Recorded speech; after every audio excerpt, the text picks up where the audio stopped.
Mishe Nirnas Adar Marbim Besimcha, lorsque le mois de Hadar, avec la fête de Purim qui s'avance, rentre dans l'année juive, eh bien, il nous est recommandé à nous juifs d'être dans une très très très grande joie parce que c'est un mois extrêmement propice pour le peuple juif. Ce n'était pas l'avis de Haman lorsque il a déclaré que ce serait le 14 du mois de Hadar que serait exterminé l'ensemble du peuple juif dans son plan diabolique d'extermination de la race juive. Et ce n'était pas non plus ce que pensait un certain évêque qui vivait en Allemagne à cette époque où nous racontons l'histoire. Nous sommes au début du XVIIIe siècle et dans la ville de Hambourg où un très grand rave fait office de chef spirituel de la communauté, le fameux Rabbi Yonatan Eibetchik, qui va se confronter avec une histoire d'antisémitisme farouche. Effectivement, à cette époque-là, bien que l'empereur du Saint-Empire germano latin est un personnage extrêmement puissant, extrêmement riche, mais aussi un adepte, j'allais dire quelqu'un qui ne suit pas le courant de l'Église et de l'antisémitisme ambiant. Il peut se le permettre parce que vu qu'il est un personnage extrêmement puissant, eh bien, il peut avoir un peu des idées qui paraissent farfelues pour son époque, d'amitié avec les Juifs et le judaïsme. Et donc, par amitié avec le judaïsme, il va côtoyer la communauté juive. Et donc, ce fameux Rabbi Yonatan Eibetchik, avec qui ils ont de très très très bonnes relations, et relations qui d'un côté sont très favorables au peuple juif, mais d'un autre côté vont exciter terriblement la jalousie et la férocité antisémite de l'Église et surtout de l'évêque qui commande la chrétienté dans cette région du monde. Et l'évêque va user de tous ses pouvoirs, de toutes ses relations avec le Vatican et le reste du monde chrétien pour faire des pressions terribles sur le roi afin qu'il décrète des décrets antisémites sur ces terres. Alors, excédé par ces pressions et par cette conduite fanatique de cet évêque, tout en ne pas voulant montrer qu'il s'oppose à l'Église, eh bien le roi, l'empereur, va lancer un défi. Et il va demander que les Juifs et l'évêque se présente en examen devant lui et il y aura 3 épreuves difficiles à passer. S'ils réussissent, eh bien, celui qui réussit sera gracié et les autres seront pendus. Alors, c'est simple, on va procéder de la façon suivante. D'abord, quel est l'enjeu ? Quelles sont les épreuves ? Eh bien, les épreuves, c'est 3 épreuves. La première, c'est que, étant d'une puissance extraordinaire et incalculable, parce qu'il a des terres un peu de partout dans le monde, il va demander qu'on lui fasse une évaluation de sa valeur en tant qu'empereur. Eh bien, la deuxième épreuve sera que, et justement, vu sa puissance et sa grandeur, il peut tout se permettre, il a tout d'ailleurs dans la vie, et il est blasé de tout, et puis ça fait déjà un certain temps que personne n'a réussi à le faire sortir de cet état de blasé, de cet état où rien ne lui fait envie, rien ne le fait rire. Il est triste d'être tellement puissant et tellement riche que rien ne peut l'extasier. Alors, il va demander qu'on lui propose quelque chose, un événement ou une situation dans laquelle il va vraiment avoir du plaisir et il va éclater de rire, lui qui depuis des années n'a plus ri parce que rien ne le touche, étant donné qu'il a tout et qu'il est blasé. La troisième chose, c'est un rêve, un fantasme qu'il avait depuis très très longtemps, cet empereur. Est-ce qu'un homme est capable de trouver une manière ou une technique pour lire la pensée?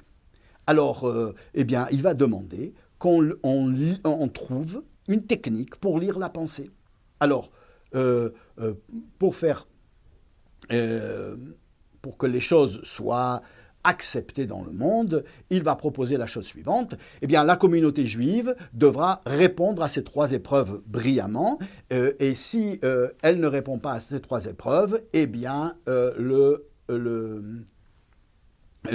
il chassera la communauté et expoliant les Juifs de tous leurs biens, il les renverra en dehors de l'Empire sans rien, même pas avec une valise, et il mettra en prison pour la fin de leur jour les chefs et les rabbins de la communauté. Par contre, s'ils arrivent à réaliser les épreuves brillamment, eh bien, il demandera au curé, à l'évêque d'en faire autant, et si l'évêque n'y arrive pas, eh bien, c'est lui qui sera pendu.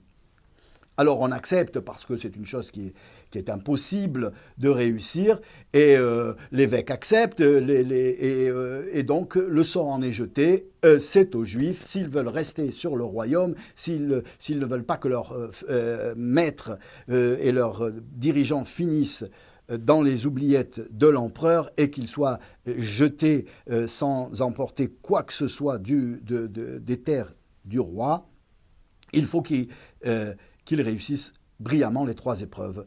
Et alors, c'est impossible, alors on va pleurer, on va déchirer les vêtements, on va s'habiller en habit de sac et on va décréter toute une série de jeûnes, de prières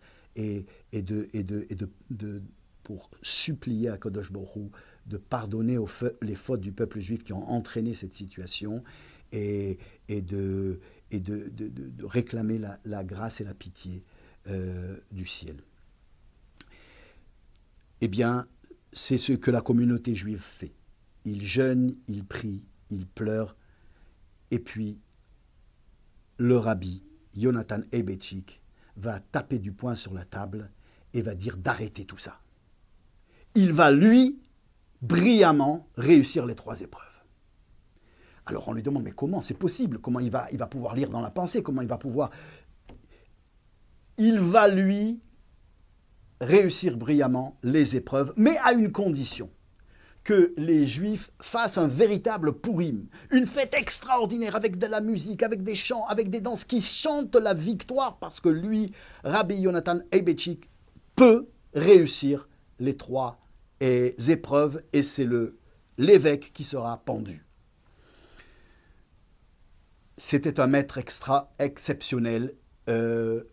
Les Juifs vont se prêter à ce que leur rabbi leur demande, et ils sortent en liesse avec des instruments de musique dans les rues, en chantant, en dansant et en fêtant la victoire, parce que leur maître va pouvoir réussir.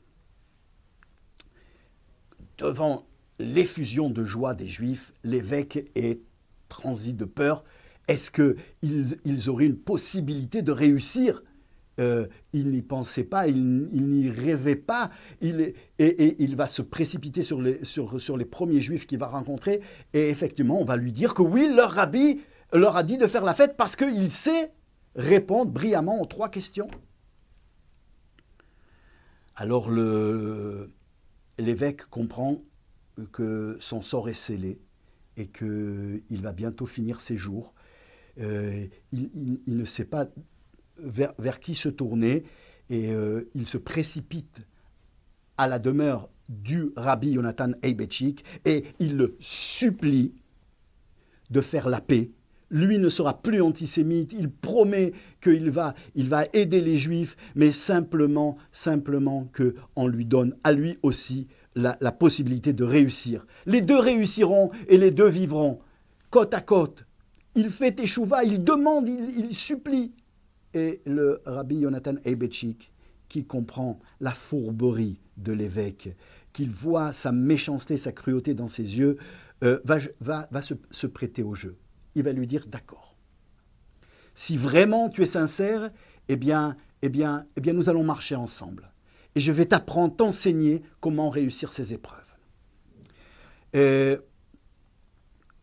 la plus difficile des épreuves, c'est celle de la lecture dans la pensée. Ce n'est qu'avec un kohar de la Kabbalah, des forces ésotériques du judaïsme, des forces secrètes de la Kabbale, qu'on peut arriver à lire dans la pensée. Mais pour ça, il faut toute une préparation diabolique et je ne sais pas si tu seras capable. Et l'évêque lui dit, je te suis soumis, je suis capable de tout ce que tu me demanderas. Il lui dit, mais la préparation est dure. Je vais te dire, fais-moi apporter le plus grand nombre d'œufs de la ville. Et sur le champ, l'évêque va faire apporter des centaines de paniers d'œufs qu'on va mettre en tas dans la maison du Rav. Et le Rav va lui dire maintenant, la préparation kabbalistique veut que l'homme qui doit lire dans la pensée doit être aidé par un autre rabbin. Lui se prépare et le rabbin récite des incantations mystiques et il a d'un coup l'esprit clair et il peut lire dans la pensée. Alors il dit, mais je suis prêt, l'évêque dit, je suis prêt. Il lui dit, alors pour ça, il faut que tu te déshabilles complètement et tu montes nu sur le tas d'œufs et tu vas faire avec tes bras un signe comme si tu étais un coq, un oiseau, et tu vas hurler le cri du coq, « Cocorico, cocorico !» Et ça va durer quelques heures. Pendant ce temps, moi, je vais réciter dans la synagogue les incantations, puis tu vas voir tout de suite que tu vas pouvoir lire dans la pensée. Et l'évêque s'exécute. Rabbi Jonathan Eibetchik va courir vers le roi en passant par un marchand où on vendait des objets de culte. Il achète une croix, et elle vaut 2 pièces d'or, et il amène au roi et il dit « Je suis prêt à passer les épreuves brillamment ». Alors le roi lui dit « Bon, première épreuve, combien je vaux ? Combien on estime ma grandeur, ma puissance ?»